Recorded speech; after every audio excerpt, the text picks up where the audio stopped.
যারা এখনো এই কন্টেন্ট মনিটাইজেশন পাননি, তাদের মধ্যে অনেকেই আমাকে কমেন্ট করে বলেছেন যে কন্টেন্ট মনিটাইজেশন থেকে কতটুকু ইনকাম আসে একটা ফটো আপলোড করলে। তো আমি আজকে আপনাদেরকে ডিটেলস দেখিয়ে দেব যারা কন্টেন্ট মনিটাইজেশন পাবেন কিরকম ইনকাম হবে, কত লাইকে কত কমেন্টে কিরকম ইনকাম হবে। তো আমি চলে যাচ্ছি আমার প্রোফাইলে, আমি এক্ষুনি দেখাচ্ছি যে কত টাকা ইনকাম হয় একটা ফটো আপলোড করলে। তো আমি চলে যাচ্ছি আমার প্রোফাইলে।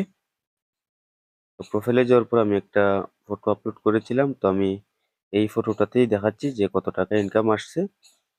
তো আমি এখানে সি ইনসাইট অ্যান্ড অ্যাডসে ক্লিক করব। আপনারা দেখতেই পাচ্ছেন এই মার্ক করে দিচ্ছি, আমরা এখানে ক্লিক করব।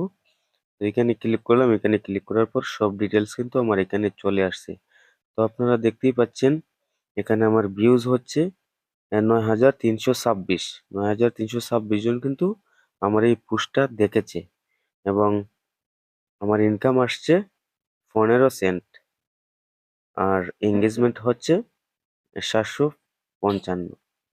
তো এখানে আপনারা দেখতেই পাচ্ছেন আমার ইনকামটা, কিন্তু এখানে লাইক কিন্তু খুবই কম। আপনারা দেখতে পাচ্ছেন, আমি যদি এই উপরে দেখাই এই ফটোতে কিন্তু লাইক আসছে 22টা এবং কমেন্ট আসছে 26টা এবং শেয়ার একটা। কিন্তু আমার এখানে 15 সেন্ট ইনকাম হয়েছে, কারণ আমার আইডি এত বড় না, যার কারণে লাইক কমেন্ট কম আসে। আর লাইকের ভিত্তিতে কিন্তু এটাতে ইনকাম হয় না, ইনকাম হচ্ছে এঙ্গেজমেন্টে।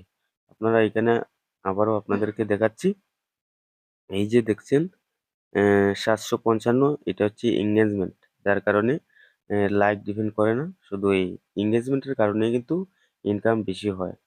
এই হচ্ছে কন্টেন্ট মনিটাইজেশনের ইনকাম। তো আশা করছি সবাই বুঝতে পারছেন।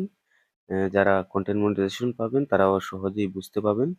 ভালো থাকবেন সবাই, আল্লাহ হাফেজ।